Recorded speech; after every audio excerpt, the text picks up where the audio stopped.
नमस्कार, जय महाराष्ट्र सगळ्यांना।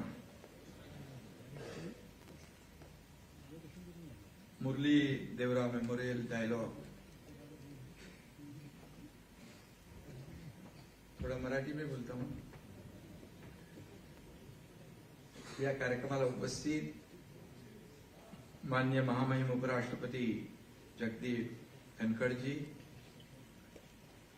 आणि डॉक्टर सुदेश आदरणीय धनखड़ जी, आमचे राज्यपाल CP राधाकृष्णन जी, राघवेंद्र सिंग कोटक महिंद्राचे आणि कार्यक्रमाचे आयोजक खासदार मिलिंद देवरा आणि समोर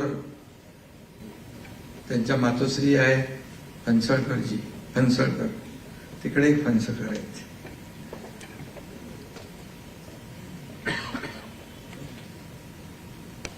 आणि सर्वच मान्यवर सभागृहात आहेत, बहिणी आहेत, अशोकजी आहेत, वासनजी आहेत।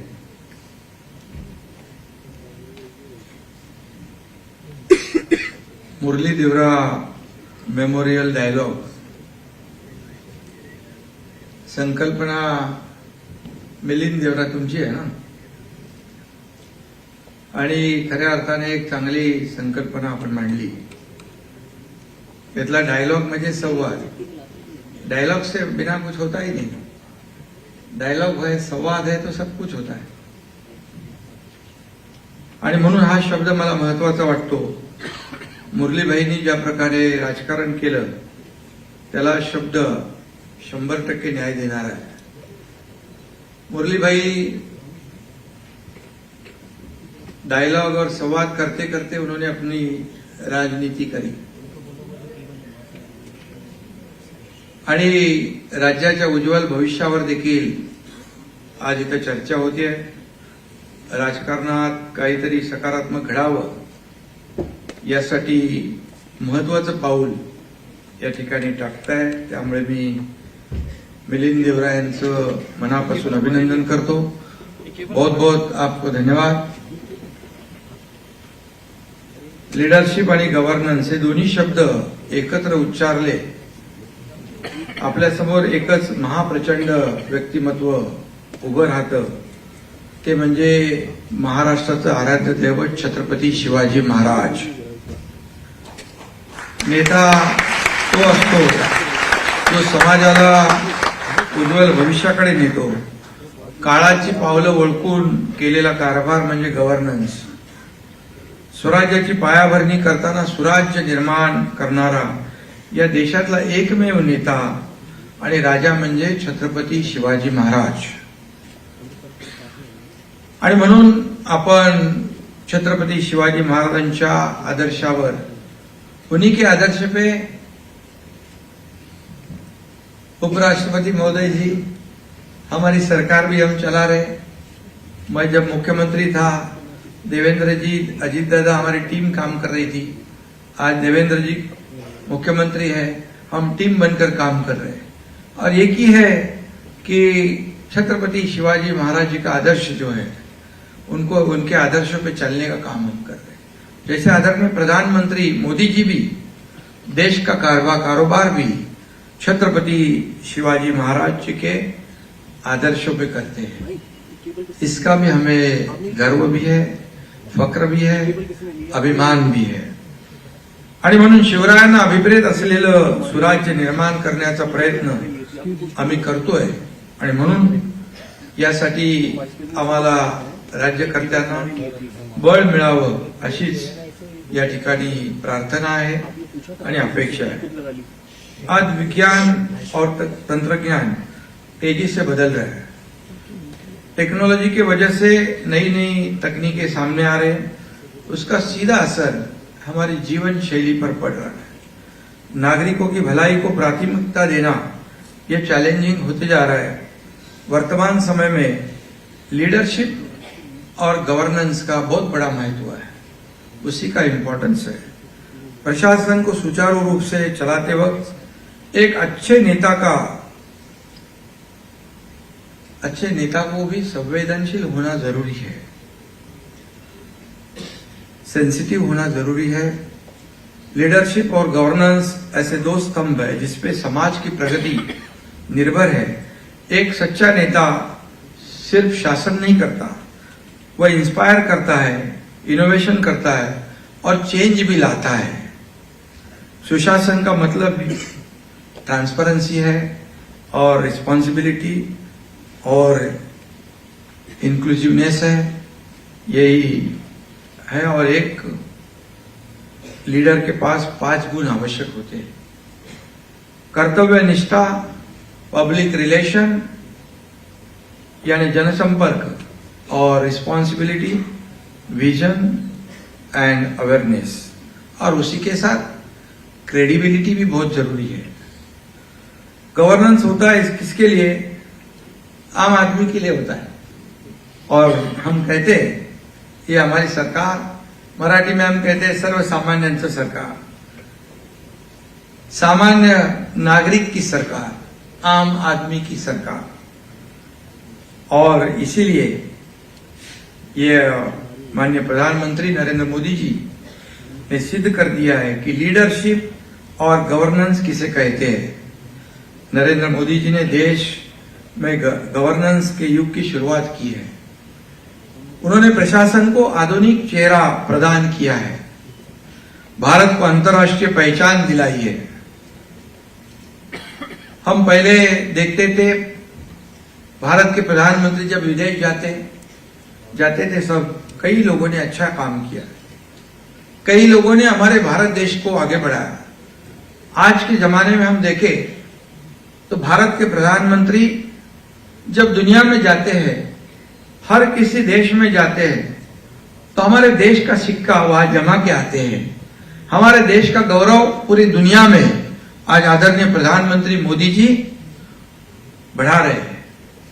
ये हमारे लिए बहुत फख्र की बात है। ये भी कहूंगा मैं कि हमारे देश की अर्थव्यवस्था 11वें नंबर पे थी, आदरणीय प्रधानमंत्री जी के नेतृत्व में आज 5वें नंबर पे आई है। अभी हमारे प्रधानमंत्री जी का सपना है हम 3रे नंबर पे लाना चाहिए, और वो भी जरूर होगा। और मैं ये भी कहूंगा मिलिंद जी, उसमें हमारे महाराष्ट्र का बहुत बड़ा योगदान भी होगा, कंट्रीब्यूशन महाराष्ट्र का भी होगा। इसलिए मैं हमेशा कहता हूं कि प्रधानमंत्री जी के काम पर हमें गर्व महसूस होता है, उनके नेतृत्व पर भी हमें गर्व महसूस होता है। और मैं भी एक कार्यकर्ता के रूप में बड़ा हूं, कार्यकर्ता बनकर आगे आया हूं, और एक कार्यकर्ता से लेके इस राज्य का मुख्यमंत्री भी बन गया मैं। कई मंत्री पद भी मुझे मिले, लेकिन मुख्यमंत्री पद पर पहुंचने के बाद एक ही विचार हमारे सामने था, हमारी टीम हम बना के हम काम कर रहे थे। इस राज्य को आगे बढ़ाएंगे, इस राज्य की प्रगति करेंगे, इस राज्य के हर वर्ग को हम मेन स्ट्रीम में लाएंगे। वो आम आदमी हो, व्यापारी हो, बिजनेस कम्युनिटी हो, इंडस्ट्री हो।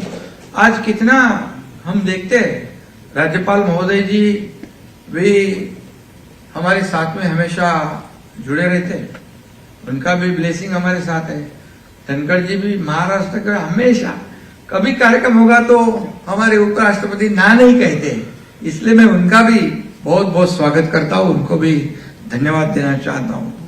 क्योंकि आज हमारा राज्य जो है ये महाराष्ट्र एक इंडस्ट्री फ्रेंडली स्टेट हुआ है, लोग आना चाहते हैं हमारे यहाँ। We are huge potential, infrastructure, skill, manpower सब कुछ है हमारे यहाँ पर। आज लोग महाराष्ट्र को पसंद कर रहे हैं।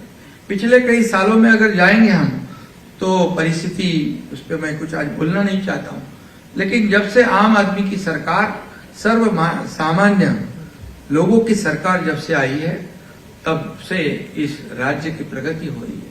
और $1 ट्रिलियन का हमारा भी गोल है।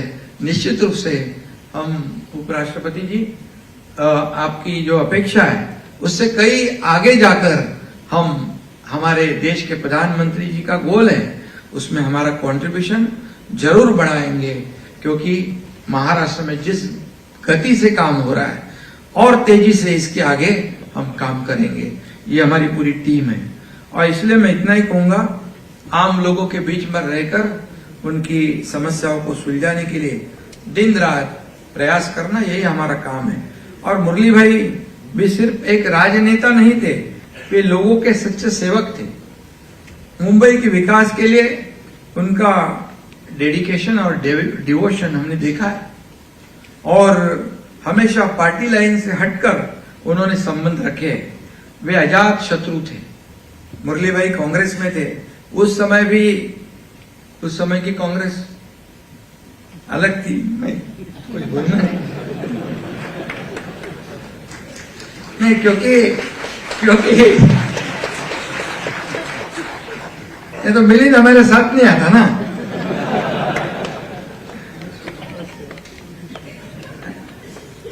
अरे बाबा, वो अपने ही लोग हैं सर, वो अब पराया थोड़ी है। मैं देखा अमीन भाई वगैरह सभी तो देखे मैंने। अभी अशोक चौहान सामने बैठे, लेकिन वो अभी हमारे साथ में है। तो जो नहीं है वो भी आएंगे हमारे साथ, कोई प्रॉब्लम नहीं है।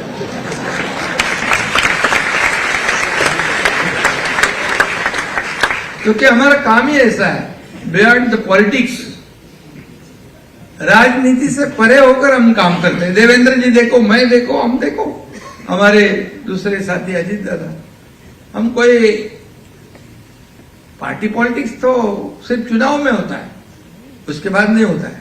डेवलपमेंट डेवलपमेंट डेवलपमेंट, यही हमारा एजेंडा है और इसलिए सब लोग जुड़ेंगे, कोई प्रॉब्लम नहीं है। और मिलिंद देवरा, बहुत से लोग मुझे मिलिंद कहते हैं कि आपने सही काम किया है, और आपको भी कहते होंगे आप सही आदमी के पास गए हो।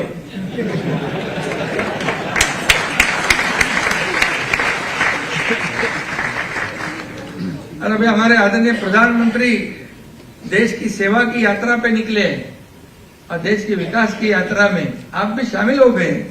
ये भी छोटी बात थोड़ी है, बड़ी बात है। और इसलिए मैं मिलिंद को भी धन्यवाद दूंगा। मुरली भाई राजकारण कम करते थे, लेकिन लोगों को मदद ज्यादा करते थे। सेवाभावी वृत्ति उनकी थी और इसलिए प्रसिद्धि से दूर रहकर काम करना। अभी थोड़ा माहौल चेंज है, पहले का समय अलग था, अभी का समय अलग है। अभी तो मीडिया को बुलाना नहीं पड़ता है, वो मीडिया पहुंच जाती है। बाकी कुछ बोलना नहीं चाहता हूं मैं।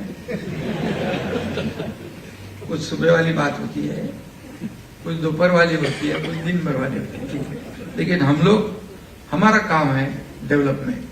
फिर भी मैं कहूंगा तो मुंबई कारपोरेशन के वो नगर सेवक भी थे, मैं भी नगर सेवक था। सामने नगर सेवक से मैं मुख्यमंत्री बना, वो केंद्रीय मंत्री बने, महापौर भी बने। वो महापौर बनने के टाइम मुझे याद है, हमारे हिंदू हृदय सम्राट बाला साहब ठाकरे जी ने उनको ब्लेसिंग दी थी, आशीर्वाद दिया था। क्योंकि वो कहते थे मुरली भाई जो है हमारे मुंबई के दामाद है, तो इसलिए बाला साहब ठाकरे जी जो दिल से करते थे, जो भी है उनका दिल से होता था और पेट में कुछ, ओट में कुछ, ऐसा नहीं।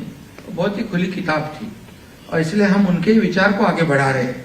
राज्य में उनके विचार आगे ले जा रहे हैं। इसलिए जो 2.5 साल में हमने काम किया, हमारी सरकार ने काम किया, इस जो काम किया, इतना काम किया, इतने निर्णय लिए, इतने डेवलपमेंटल प्रोजेक्ट को आगे बढ़ाया, इतनी वेलफेयर स्कीम्स की।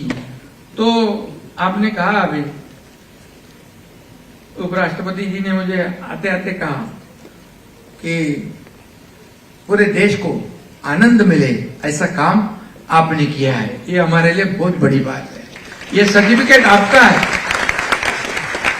क्योंकि लैंडस्लाइड मैंडेट ऐसे ही नहीं मिलता, काम की वजह से मिलता है, डेडिकेशन, डिवोशन की वजह से मिलता है। और इसलिए मैं इतना ही कहूंगा की हेमाताई, आपल्याला पण मी म्हणजे आपल्या मिलिंदच्या आई फणसळकर आणि तसं आपलं नातं जे आहे आता तर अगदी घट्ट झालंय, पण अगोदरही होतं. बाळासाहेब मुरलीभाईंना खूप मानायचे आणि म्हणून 77ला ते महापौर झाले आणि शिवसेना आणि मुरलीभाई यांच्यातले हे प्रेम शेवटपर्यंत कायम होतं.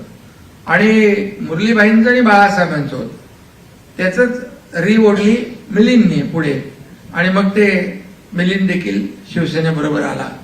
त्यामुळे आता चांगलं काम करतोय मिलिंद. थोडं त्याला नवीन वाटत असेल, पण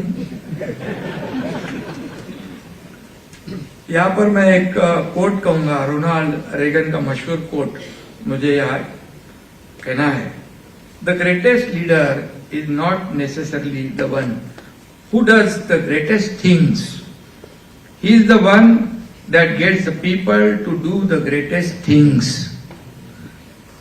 हमें इसी राह पर चलना है, सबको साथ लेके चलना है.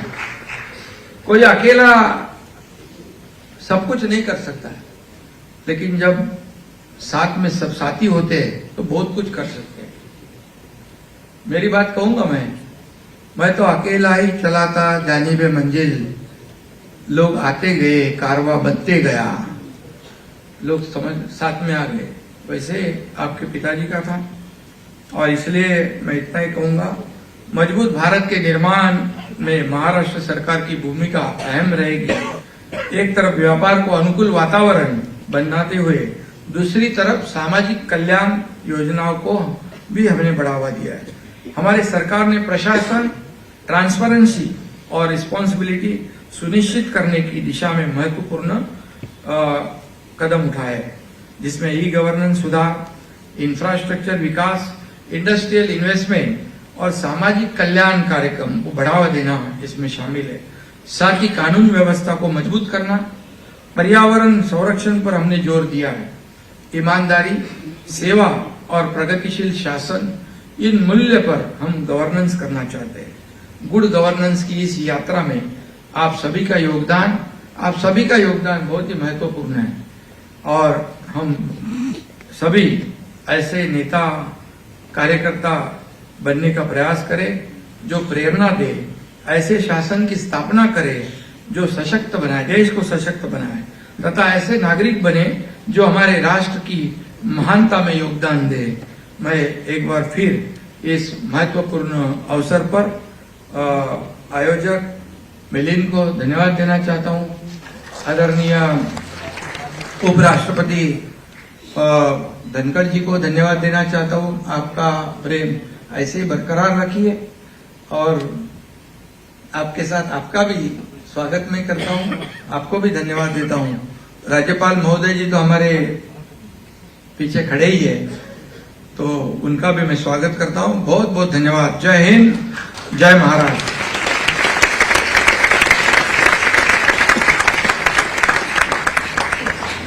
Thank you, sir. With that, now, ladies and gentlemen, I'd like to invite Shri Jagdeep Dhankar ji, Honorable Vice President of India, to enlighten us with his thoughts.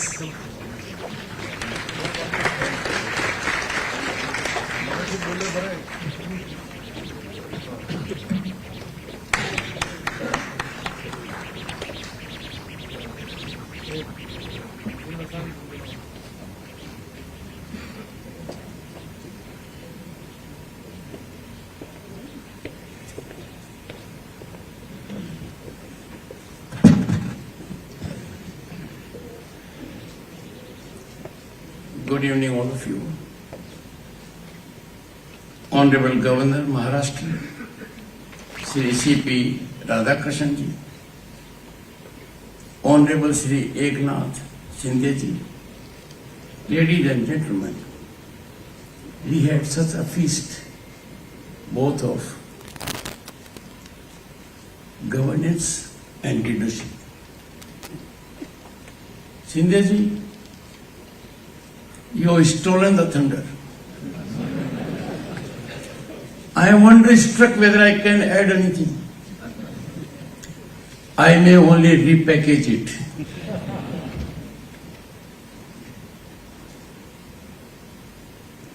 I recall every moment I spent with Sindhyaji, but more when me and my wife went to his residence and had the good fortune to perform puja.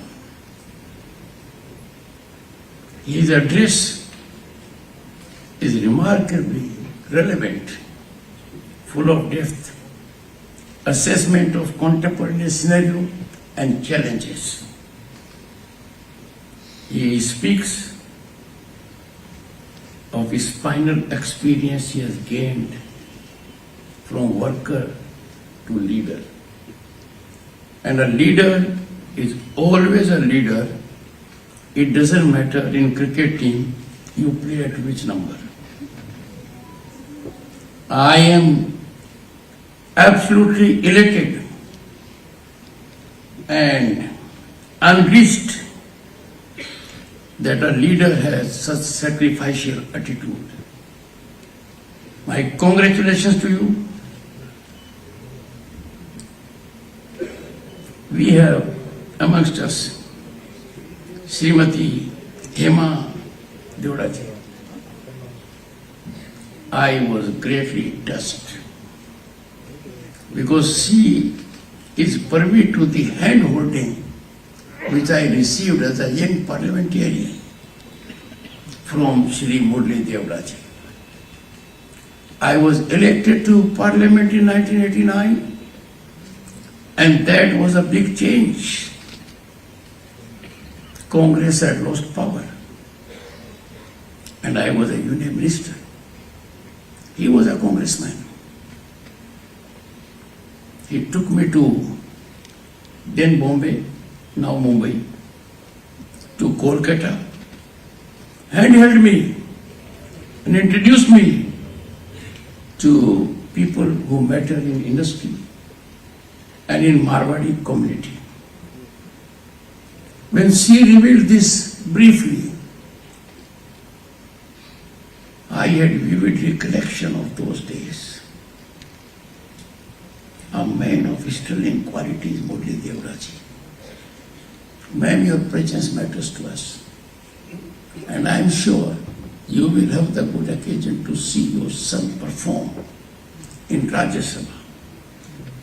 Eknath Sindhya ji has sent a jewel to Rajya Sabha.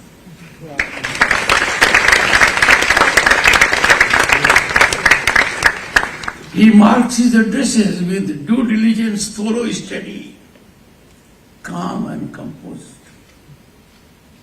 I am sure you will be in Chairman's Gallery to applaud him someday.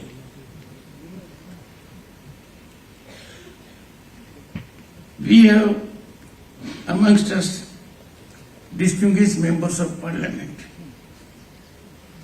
Though the audience is absolutely very eminent, and each one of you matters to me hugely. But I don't believe in taking risks. And therefore I must recognize presence of members of Parliament. One on the dais, Sri Murli Deora ji. A stalwart of politics in the state and the nation, Sri Ashok Chauhan ji. Sri G.K. Vasan ji, whose father had handheld me in a similar manner as Murli Deora ji. Young, energetic, youthful, but in third term, Sri Sindhya ji. I hope I don't miss any parliamentarian, otherwise I may suffer at their hands.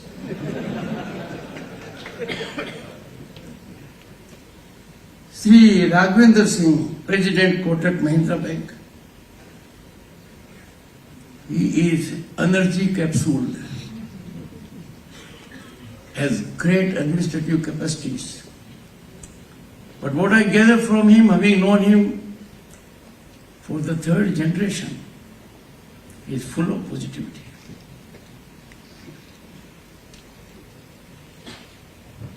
I must recognize presence of some who are present here. Sri Ashok Hinduja ji is here. We have Sri Uday Kotak ji.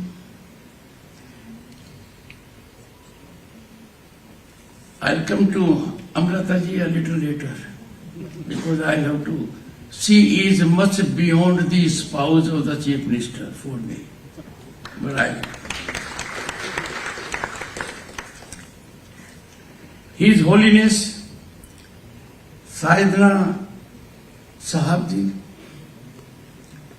Shri Gorang Das, Shri God Gopal Das, they both are from ISKCON.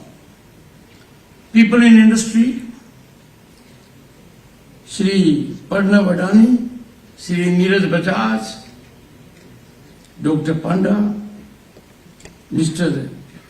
Jalas Dani, and let me tell you, everyone who is present here, I am greatly indebted. But never miss a journalist if he is your friend. You may suffer at his hands forever. I am referring to none other than Sanjay Pugalia, whom I know him for more than 4 decades. We had such a wonderful cricket match, and India is in finals. So why not remember Surya Kumar Yadav? He is known as Mr. 360 degrees.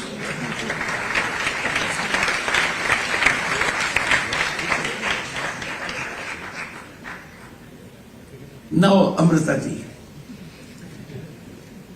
Amrita ji, you have created a problem for me. Because of a condition I set for Devendra Fadnavis, that I will receive him at Uprashtrapati Niwas only if he is accompanied by Amrita ji. Every time he makes an excuse, please ensure. I would love to receive both of you at Uprashtrapati Niwas, where I have had the great occasion to receive Shinde ji.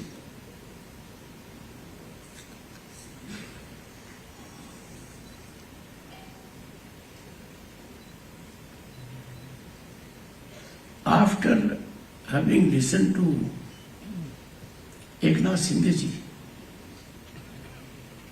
the essence of the lecture is already before you.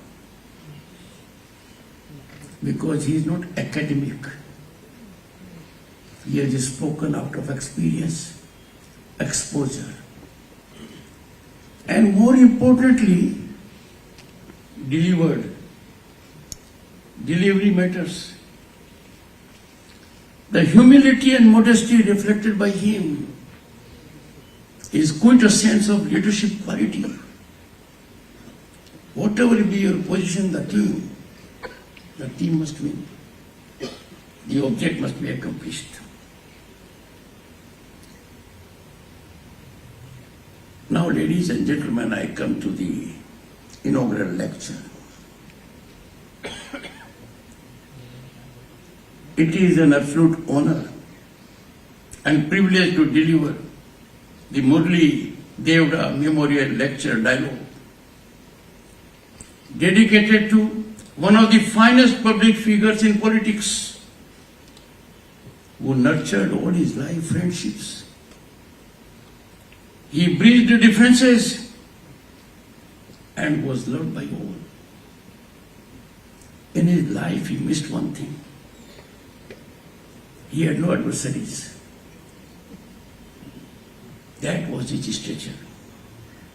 Murli Bhai, as fondly reminisced by his peers, exemplified public spirit and dedication to worthy societal causes. He was a statesman in the mold of a politician, a rare blend of foresight and pragmatism.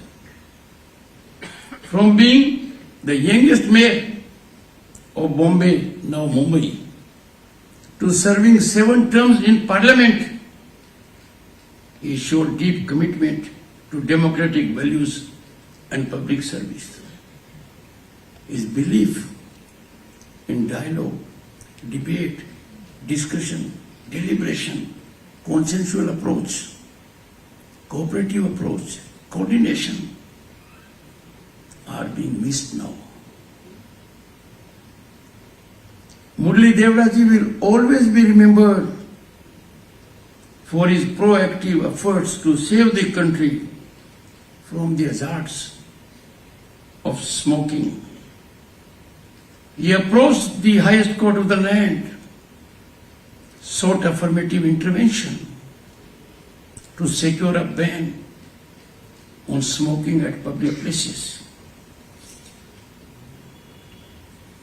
Life of Murli Deora ji was a testament to the idea of leadership, that this idea is not a pedestal but a pilgrimage, a journey of service to the last, the least and the lonely, very effectively projected before all of you by Shri Eknath Sindhu ji. I commend, ladies and gentlemen, Milind Deora, a senior parliamentarian, former Union Minister, and his friends for organizing this annual feature as a befitting tribute to Murli ji.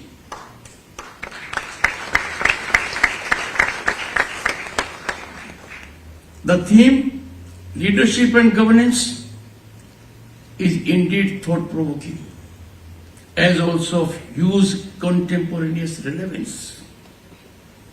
Bharat, home to 1/6 of humanity, is the oldest, largest and most vibrant and functional democracy.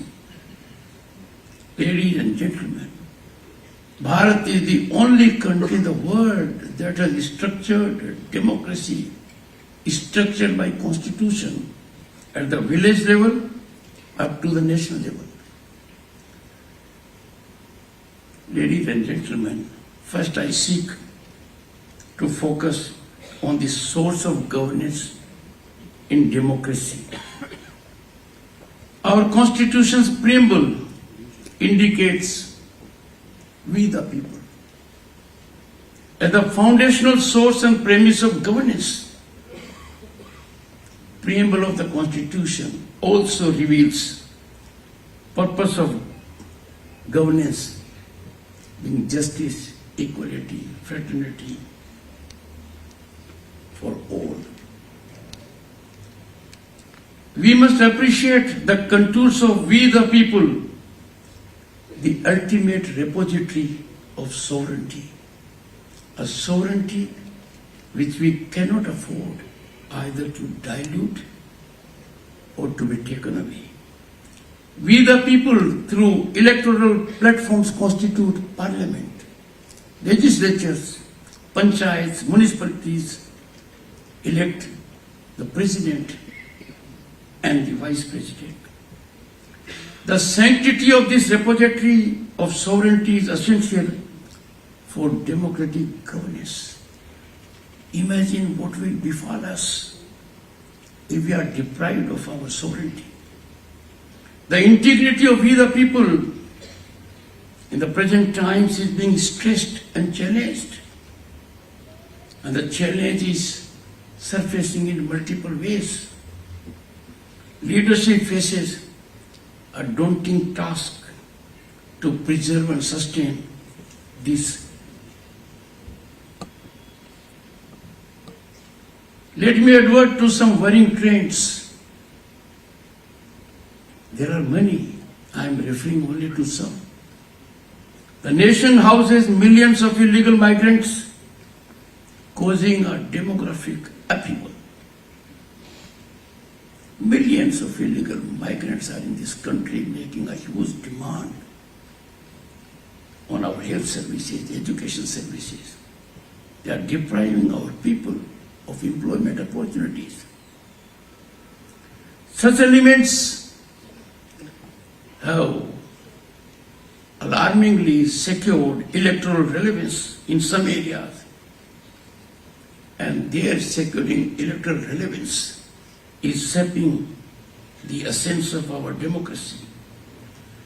Emerging dangers can be evaluated through historical reference, where nations were swept of their ethnic identity by similar demographic invasions. As a matter of fact, there are countries where demographic invasion resulted in complete eclipse of ethnicity, where ethnicity was in complete majority. Ladies and gentlemen, this malaise, far more severe than COVID, is aggravatingly intersected with conversions through allurements, with vulnerable sections trying to be trapped, the marginalized, the tribal, the weaker become easy prey to these temptations and allurements. Faith is your own. Faith is dictated by conscience. Indian Constitution gives freedom of faith. But if this faith is held hostage by temptations, allurements, by making prey of those who are in need, it, ladies and gentlemen, according to me, defacing freedom of faith. The concerning objective behind these pernicious designs is to detrimentally vary and ultimately eclipse we the people identity and secure for themselves majoritarianism position. I am sure no one will disagree. This danger has to be thwarted. This is too serious an onslaught to be either countenanced or overlooked. Just reflect for a moment the change that has taken place in our demography in last 2 decades. Look at some of the areas where impregnable fortress has emerged. I am sure this is a challenge that needs urgent attention. Preservation of pristine integrity of we the people is fundamental to preserving our national identity and culture. Our very existence is at stake if this is not addressed in the right perspective. This menace has potential to emerge as existential challenge and concern to the oldest civilization. Foundations of our culture will be uprooted. National mindset must converge to secure sanctity of we the people. We must work hard to persuade our people to be in the right mindset, to appreciate the challenge, inflame in them a desire to secure the sanctity of we the people, and generate a governance environment that is nationalistic. This very simply strains inclusivity that defines Sanatan over millennia. Look at our historical perspective, our journey of thousands of years. It has always been inspired by a fundamental inclusivity. The power of we the people cannot suffer any sacrilege or dilution. Leadership must engage in overdrive, generating national consensus to preserve the sanctity of we the people and work in togetherness, in tandem, to neutralize all misadventures against it. Ladies and gentlemen, our woes and wails don't end here. With demographic disruptions and conversions, organic evolution of demographic character is acceptable, not only in our country, the world over. But when it is different, with ulterior motivation, threatening our very existence. We need to be alive. But the other aspect is, we the people faces onslaughts from within and without, forces inimical to Bharat, have converged to systematically weaken our nationalistic spirit. Constitutional institutions face orchestrated public ridicule as part of political strategy.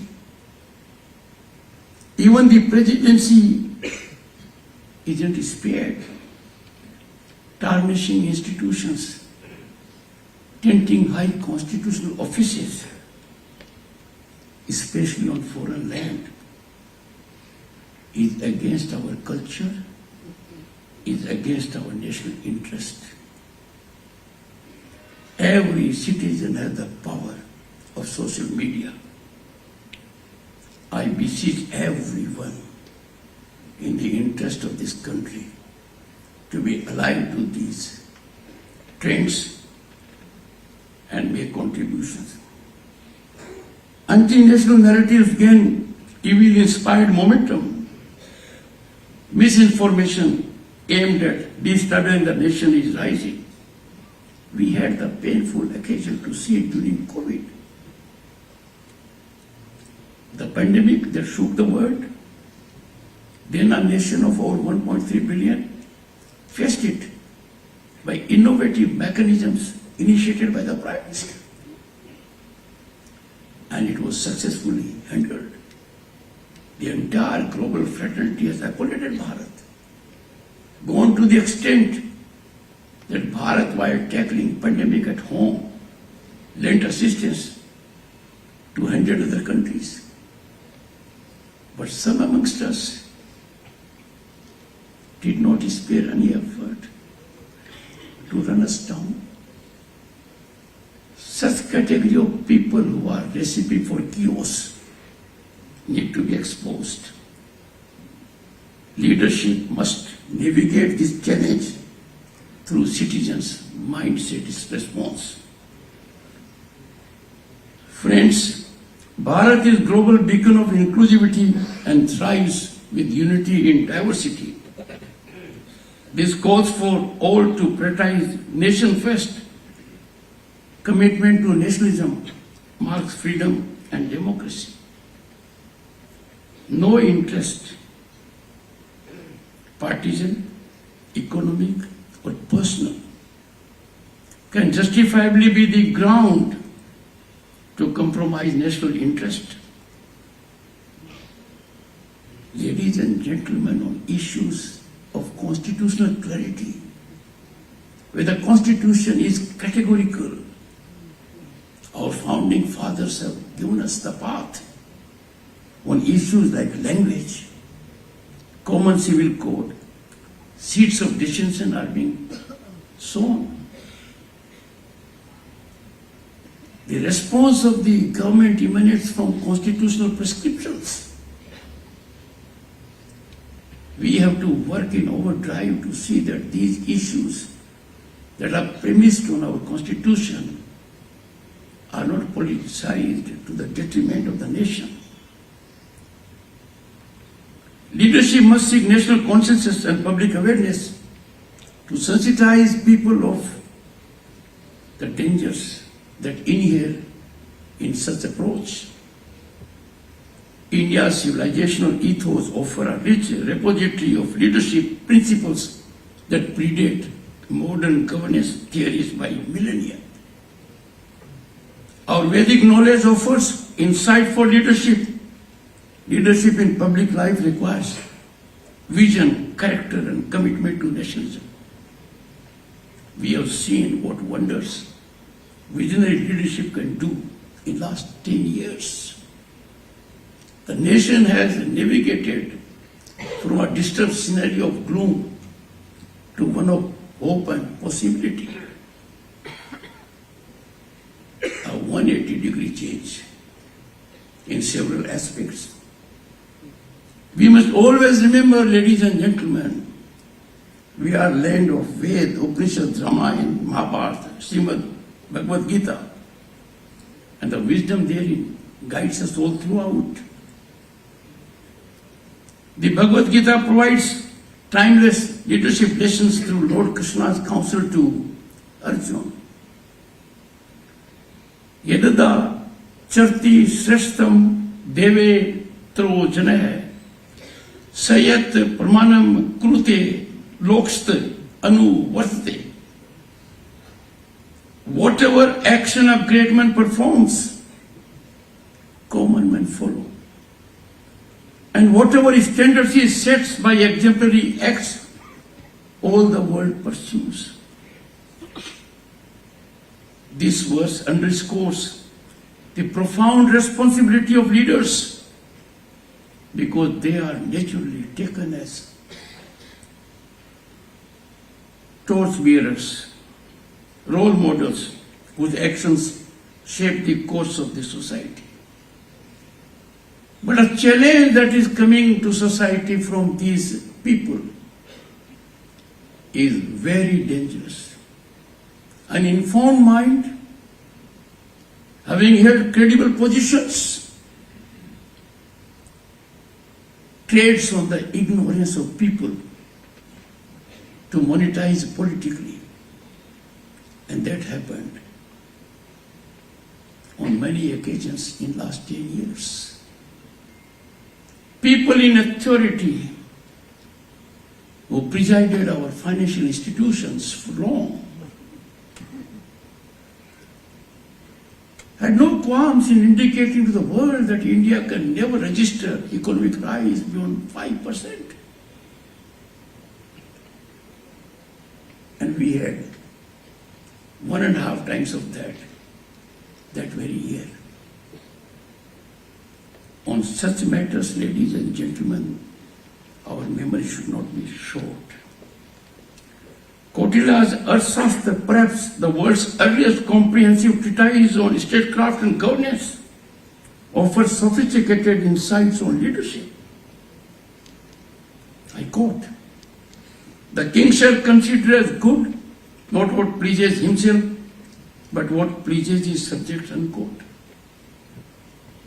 This ancient wisdom resonates with modern governance principles, where true leadership transcends self-interest to embrace collective welfare. We all have seen this development. We need to continue it. Eknath Shinde ji has focused on this emotively, impactfully, and illustratively. Let us reflect on what is there in our civilizational essence and ethos. Vasudhaiva Kutumbakam, Sarvajan Hitaya, Sarvajan Sukhaya. These are the twin pillars of governance from our scriptures. And look at how it translated for the entire world to know during India's presidency of G20. One earth, one family, one future. This was universally accorded and accepted. Friends, democracy flourishes with expression and dialogue. Abhivyakti or samvad are its jewels. One is incomplete without the other. Expression complements dialogue and the other way around. If you believe in right of expression without taking note of the dialogue, then you miss the point. In the process you indicate, I alone am right, to the exclusion of every other sage thought. And that is why we have, emanating from our scriptures, Anantavad. This is essential, inalienable facet of good governance. Judgmental response to different viewpoints, differing viewpoints, a point that is different than yours, reflects absolutism. And absolutism has no place in democracy. Democracy requires consensual approach. The other point of view must be considered, and there should be an effort for convergence to an agreed viewpoint. Constituent Assembly debates exemplify this approach.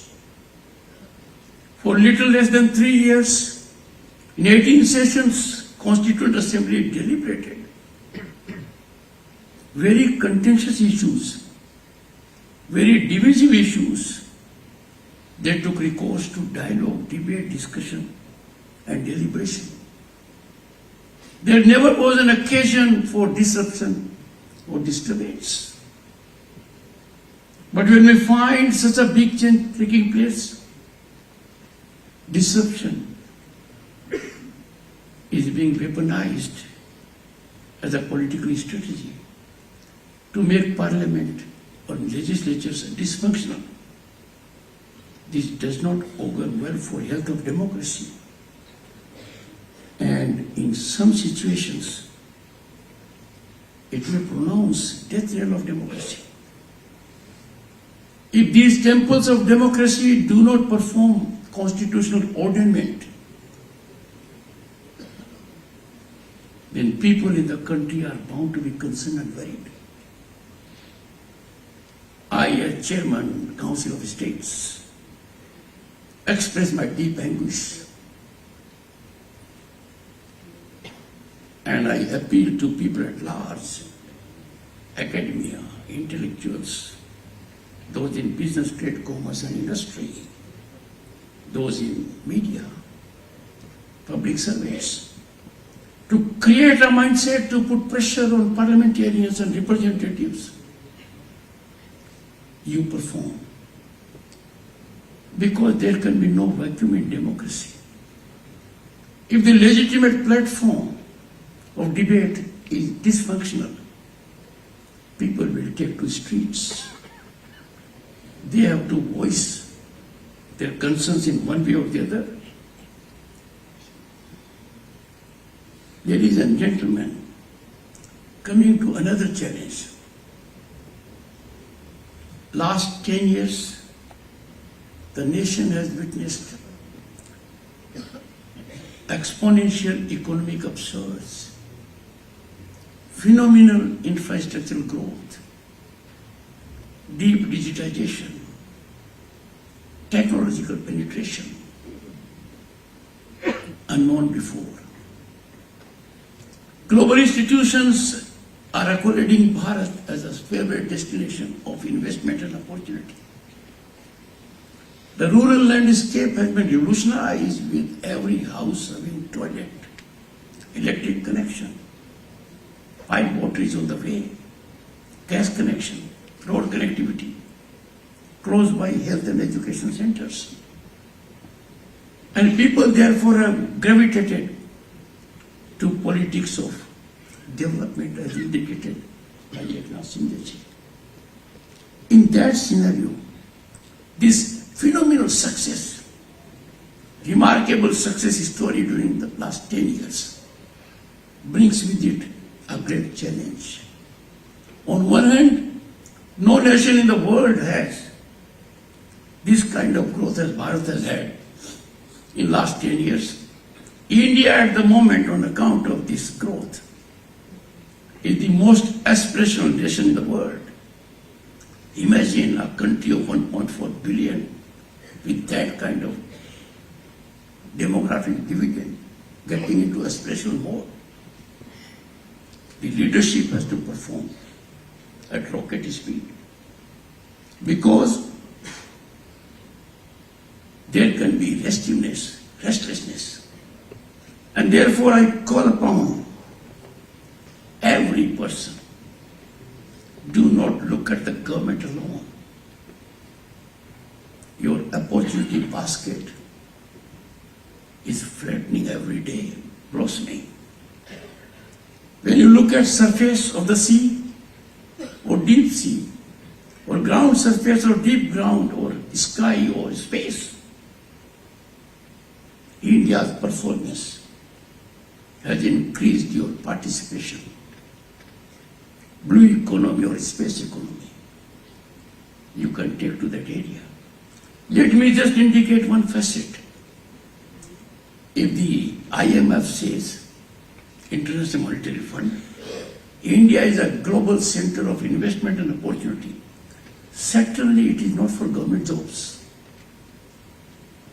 And that is why the success story of startups and unicorns, that is much away from the traditional industry succession lineage, should be our guiding factor. Because our economy, that was fragile, part of fragile five, against heavy wind, difficult terrain, navigation, it has reached at number 5. In a year or two, we'll be number 3, a $4 trillion US economy. We are on way to attainment of Viksit Bharat at 2047.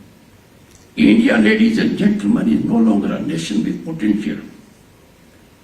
It's a nation on the rise. The rise is unstoppable. The rise is incremental. The rise is sustainable. Viksit Bharat is not a dream, it is our destination.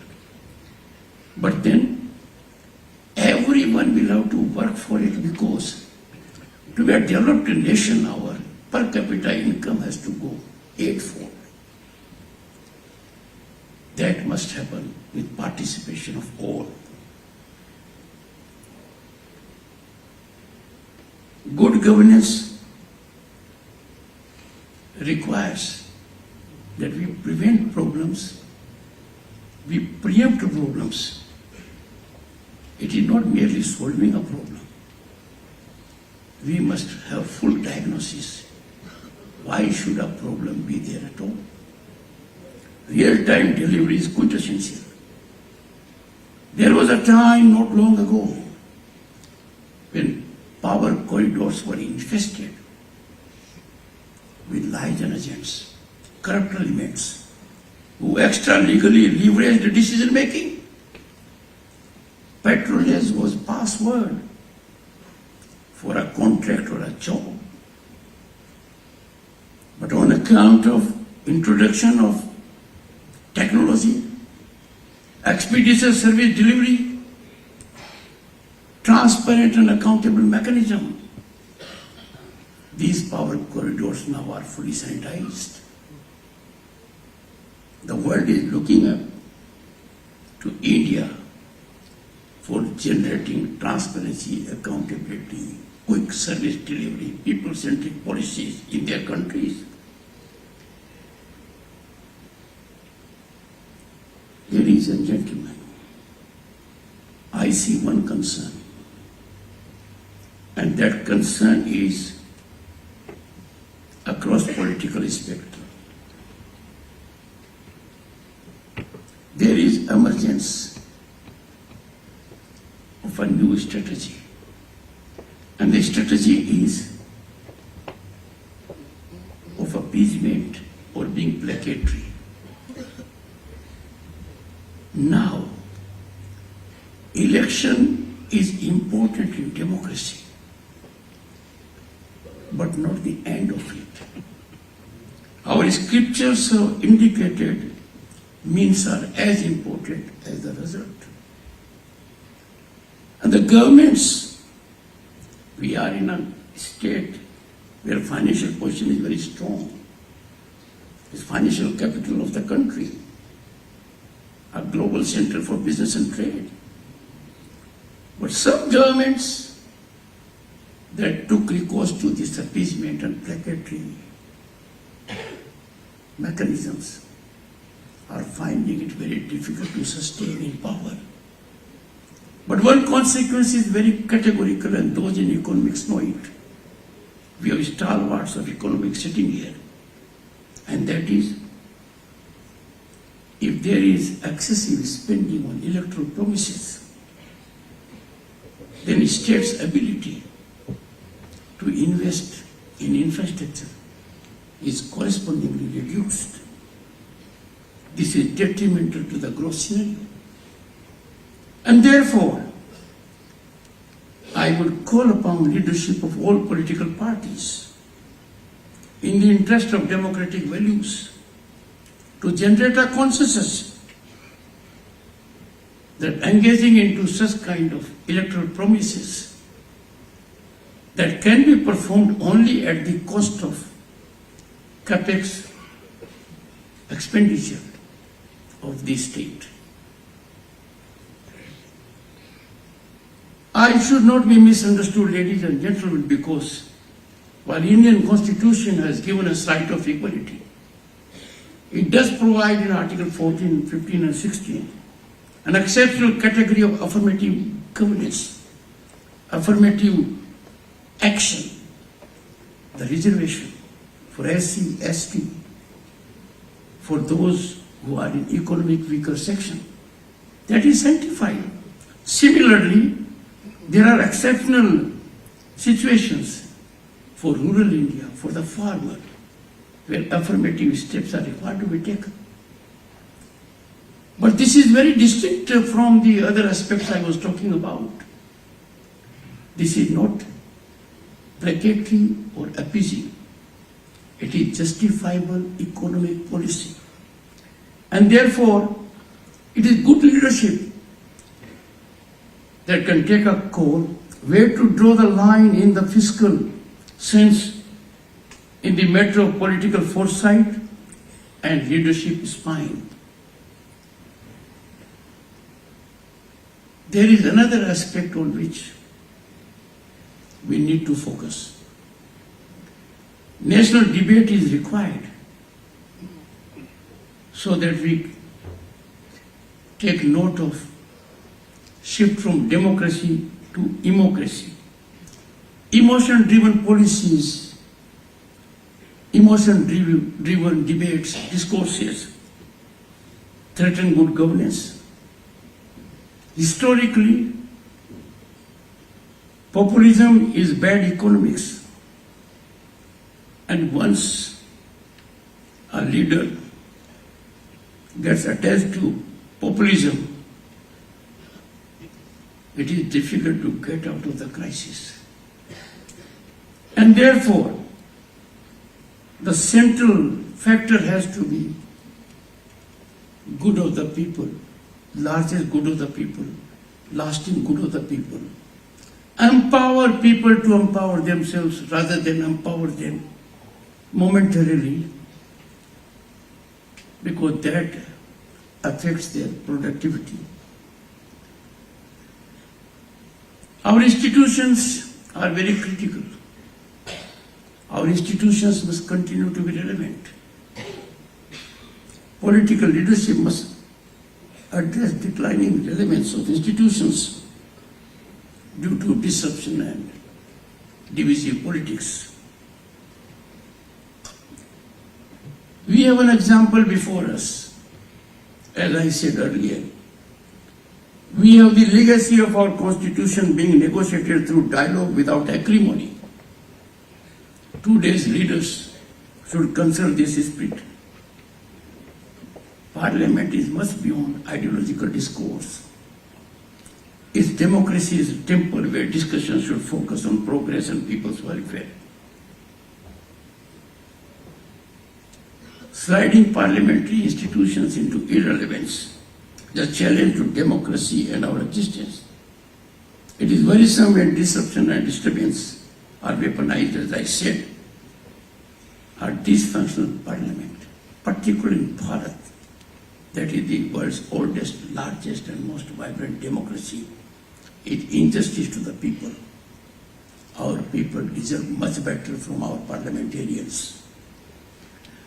From this sacred place, I urge parliamentarians and legislators to soul search. Democracy cannot function when expression and dialogue are compromised, while citizens must hold representatives accountable. For eternal vigilance remains freedom's price. Institutional perimeters must be maintained. Judicial overreach into executive governance disrupts democratic values. I do not mean to reflect more on it. But I am firm Governance is the sole prerogative of the executive. And this is premised because executive is accountable to the people, to the legislature, every 5 years or before. The executive has to go to the people to get their approval. And every action taken by the executive is amenable to legislature intervention. But if this executive function is performed by any other institution, including judiciary, it will be difficult to look for accountability.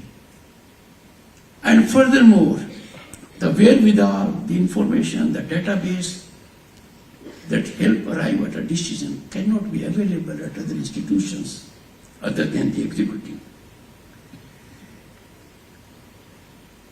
Leadership is purpose-driven and not position of power. It has been said in Upanishad, Esa Vasya, Ten, take, ten, Bhumbisa, enjoy through renunciation. Our leaders will have to embrace this philosophy. Selfless service in governance by blending India's timeless wisdom with today's needs. Create Tagore's vision. Rabindranath Tagore had said, I quote, where mind is without fear and head is held high.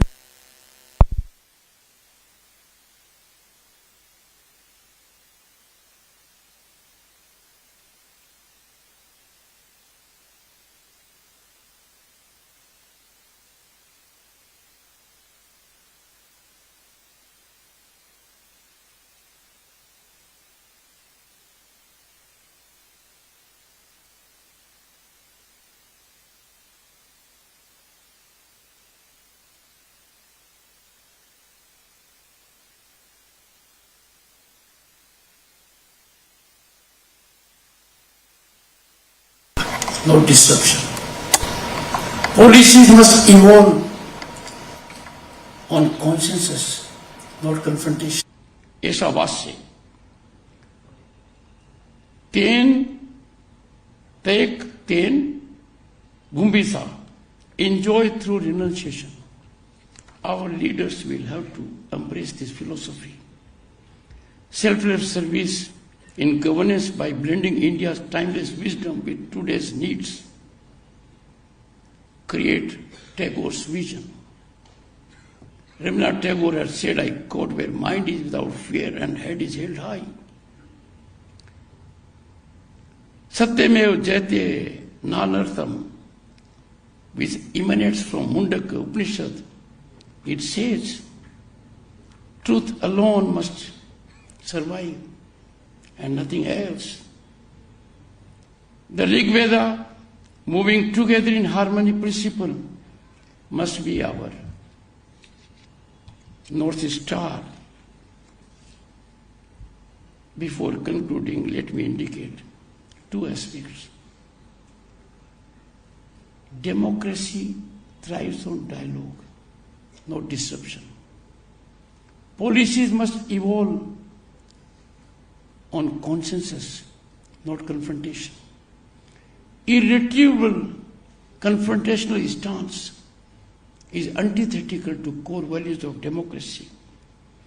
These timeless principles must become our governing bedrock and guide the present and future leaders. Adherence to these eternal values ensure Bharat's rise to Param Vaibhav, supreme glory. Lastly, Dr. B.R. Ambedkar,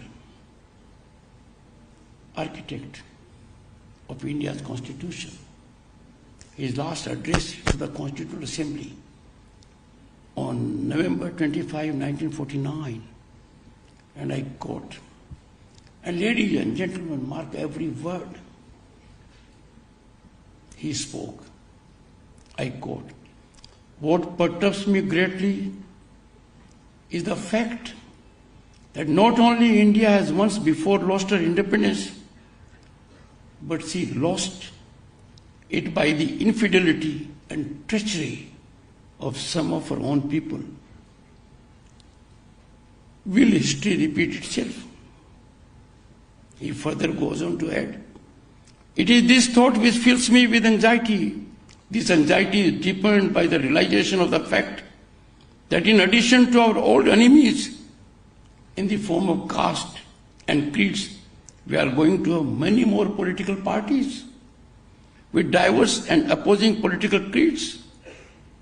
He poses a question then. Will Indians place the country above their creed, or will they place creed above country? Then he answers, I quote, I do not know, but this much is certain, that if parties place creed above country, our independence will be put in jeopardy a second time and probably be lost forever. This eventuality we must all resolutely guard against. We must be determined to defend our independence with the last drop of our blood. I feel privileged and honored with your patience, and on the occasion of having imparted the inaugural lecture initiating Murli Deora dialogue, one of the finest human beings, I am personally indebted to him. Thank you so much.